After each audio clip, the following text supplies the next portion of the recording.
মহেন্দ্র ভাবতে লাগলো, আমি বলেছি মিথ্যা কথা। আমি বিনোদিনীকে ভালোবাসি না। অত্যন্ত কঠিন করে বলেছি। আমি যে তাকে ভালোবাসি তা নাই হলো, কিন্তু ভালোবাসি না এ কথাটা বড় কঠোর। এ কথায় আঘাত না পায় এমন স্ত্রীলোক কে আছে? এর প্রতিবাদ করবার অবসর কবে কোথায় পাবো? ভালোবাসি এ কথা ঠিক বলা যায় না, কিন্তু ভালোবাসি না এই কথাটাকে একটু ফিকিয়ে করে নরম করে জানানো দরকার। বিনোদিনীর মনে এমন একটা নিষ্ঠুর অথচ ভুল সংস্কার থাকতে দেওয়া অন্যায়। এই বলে মহেন্দ্র তার বাক্সর মধ্যে থেকে আর একবার তার চিঠি তিনটি পড়ল। মনে মনে বলল, বিনোদিনী আমাকে যে ভালোবাসে এতে সন্দেহ নেই, কিন্তু কাল সে বিহারীর কাছে অমন করে এসে পড়ল কেন? সে কেবল আমাকে দেখিয়ে। আমি যখন তাকে ভালোবাসি না স্পষ্ট করে বললাম, তখন সে কোনো সুযোগে আমার কাছে তার ভালোবাসা প্রত্যাখ্যান না করে কি করবে? এমনি করে আমার কাছে অবমানিত হয়ে হয়তো সে বিহারীকে ভালোবাসতেও পারে। মহেন্দ্র ক্ষোভ এতই বেড়ে উঠতে লাগলো যে নিজের চাঞ্চল্যে সে নিজে আশ্চর্য এবং ভীত হয়ে উঠল। না হয় বিনোদিনী শুনেছে মহেন্দ্র তাকে ভালোবাসে না, তাতে দোষ কি? না হয় এই কথায় অভিমানিনী বিনোদিনী তার উপর থেকে মন সরিয়ে নিতে চেষ্টা করবে, তাতেই বা ক্ষতি কি? ঝড়ের সময় নৌকোর শিকল যেমন নোঙরকে টেনে ধরে, মহেন্দ্র তেমনি ব্যাকুলতার সঙ্গে আশাকে যেন অতিরিক্ত জোর করে ধরল। রাত্রে মহেন্দ্র আশার মুখ বুকের কাছে ধরে জিজ্ঞাসা করল, চুনি, তুমি আমাকে কতখানি ভালোবাসো ঠিক করে বলো। আশা ভাবল, এ কেমন প্রশ্ন? বিহারীকে নিয়ে অত্যন্ত লজ্জাজনক যে কথাটা উঠেছে তাতে কি তার উপরে সংশয়ের ছায়া পড়েছে? সে লজ্জায় মরে গিয়ে বলল, ছি ছি, আজ তুমি এমন প্রশ্ন কেন করলে? তোমার দুটি পায়ে পড়ি, আমাকে খুলে বলো, আমার ভালোবাসায় তুমি কবে কোথায় কি অভাব দেখেছ? মহেন্দ্র আশাকে পীড়ন করে তার মাধুর্য বার করবার জন্য বলল, তবে তুমি কাশী যেতে চাচ্ছ কেন? আশা বলল, আমি কাশী যেতে চাই না, আমি কোথাও যাব না। মহেন্দ্র, তখন তো চেয়েছিলে। আশা অত্যন্ত পীড়িত হয়ে বলল, তুমি তো জানো কেন চেয়েছিলাম।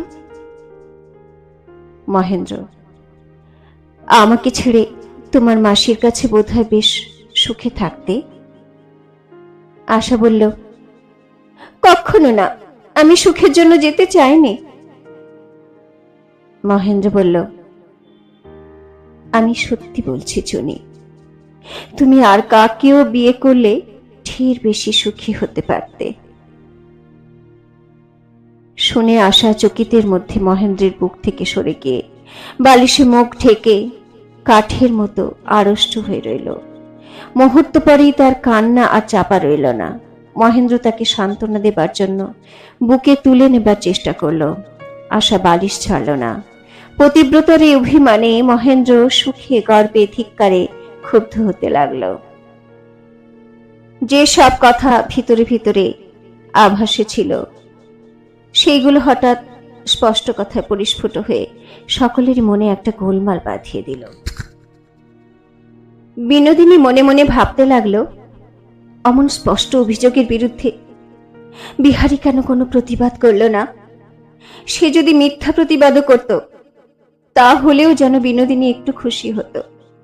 বেশ হয়েছে, মহেন্দ্র বিহারীকে যে আঘাত করেছে তা তার প্রাপ্যই ছিল।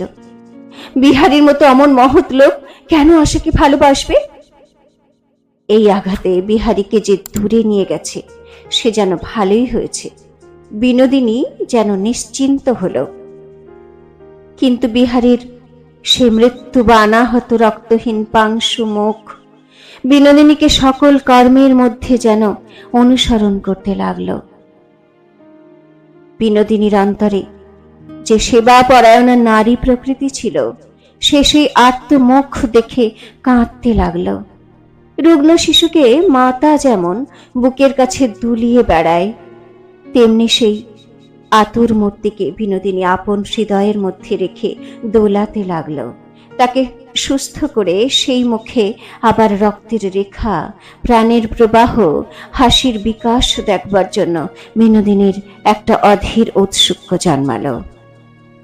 2-3 দিন সকল কর্মের মধ্যে এইরূপ উন্মনা হয়ে ফিরে বিনোদিনী আর থাকতে পারল না। বিনোদিনী একখানি সান্ত্বনার পত্র লিখল। বলল, ঠাকুরপো, আমি তোমার সেদিনকার সেই শুষ্ক মুখ দেখে অবধি প্রাণ মনে কামনা করছি তুমি সুস্থ হও, তুমি যেমন ছিলে তেমনটি হও। সেই সহজ হাসি আবার কবে দেখব? সেই উদার কথা আবার কবে শুনব? তুমি কেমন আছো আমাকে একটি ছত্র লিখে জানাও। তোমার বিনোদ বোঠান। বিনোদিনী দারোয়ানের হাত দিয়ে বিহারীর ঠিকানায় চিঠি পাঠিয়ে দিল। আশাকে বিহারী ভালোবাসে, এ কথা যে এমন রূঢ় করে, এমন গর্হিতভাবে মহেন্দ্র মুখে উচ্চারণ করতে পারবে তা বিহারী স্বপ্নেও কল্পনা করেনি। কারণ সে নিজেও এমন কথা স্পষ্ট করে কখনো মনে স্থান দেয়নি। প্রথমটা বজ্রাহত হলো, তারপরে ক্রোধে ঘৃণায় ছটফট করে বলতে লাগলো, অন্যায়, অন্যায়, অসঙ্গত, অমূলক। কিন্তু কথাটা যখন একবার উচ্চারিত হয়েছে, তখন তাকে আর সম্পূর্ণ মেরে ফেলা যায় না। তার মধ্যে যেটুকু সত্যের বীজ ছিল তা দেখতে দেখতে অঙ্কুরিত হয়ে উঠতে লাগলো। কন্যা দেখবার উপলক্ষে সেই যে একদিন সূর্যাস্তকালে বাগানের উচ্ছ্বসিত পুষ্পগন্ধ প্রবাহে লজ্জিতা বালিকার সুকুমার মুখখানিকে সে নিতান্তই আপনার মনে করে বিগলিত অনুরাগের সঙ্গে একবার চেয়ে দেখেছিল, তাই বারবার মনে পড়তে লাগলো এবং বুকের কাছে কি যেন চেপে ধরতে লাগলো, এবং একটা অত্যন্ত কঠিন বেদনা কণ্ঠের কাছ পর্যন্ত আলোড়িত হয়ে উঠল। দীর্ঘ রাত্রি ছাদের উপর শুয়ে শুয়ে বাড়ির সম্মুখের পথে দ্রুতপদে পায়চারি করতে করতে যা এতদিন অব্যক্ত ছিল তা বিহারীর মনে ব্যক্ত হয়ে উঠল। যা সংযত ছিল তা উদ্দাম হলো।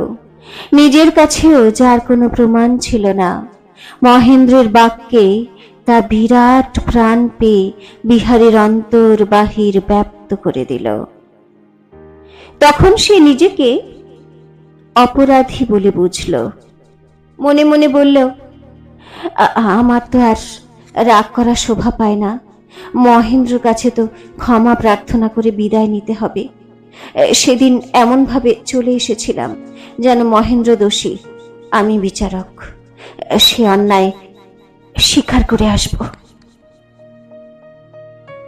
বিহারী জানত আশা কাশী চলে গেছে। একদিন সে সন্ধ্যার সময় ধীরে ধীরে মহেন্দ্রের দ্বারের সম্মুখে এসে উপস্থিত হল। রাজলক্ষ্মীর দূর সম্পর্কের মামা সাধুচরণকে দেখে জিজ্ঞাসা করল,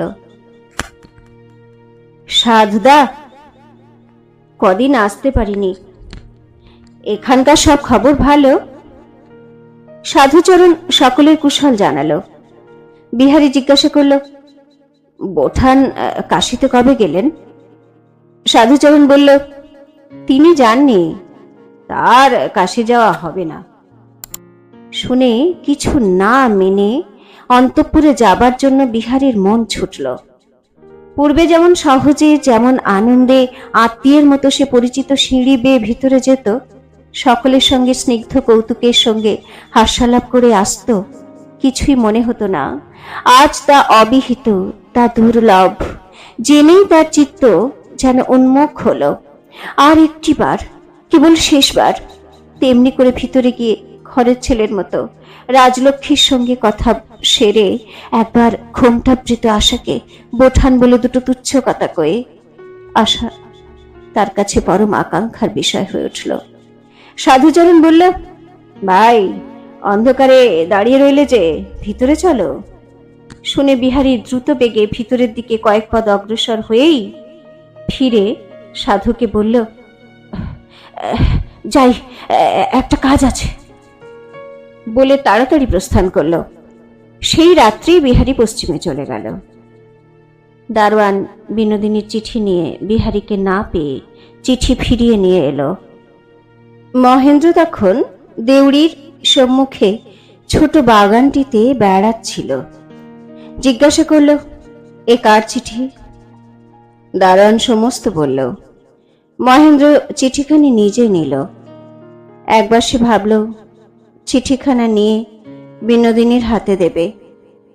অপরাধিনী বিনোদিনীর লজ্জিত মুখ একবার সে দেখে আসবে, কোনো কথা বলবে না।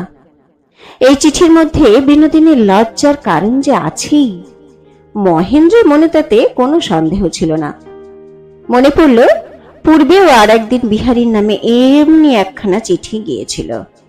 চিঠিতে কি লেখা আছে এ কথা না জেনে মহেন্দ্র কিছুতেই স্থির থাকতে পারল না। সে মনকে বোঝালো বিনোদিনী তার অভিভাবকতায় আছে, বিনোদিনীর ভালো মন্দের জন্য সে দায়ী।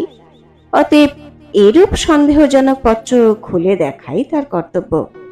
বিনোদিনীকে বিপথে যেতে দেওয়া কোনো মতেই হতে পারে না। মহেন্দ্র ছোট চিঠিখানা খুলে পড়ল। তা সরল ভাষায় লেখা, সেই জন্য অকৃত্রিম উদ্বেগ তার মধ্যে থেকে পরিষ্কার প্রকাশ পেয়েছে।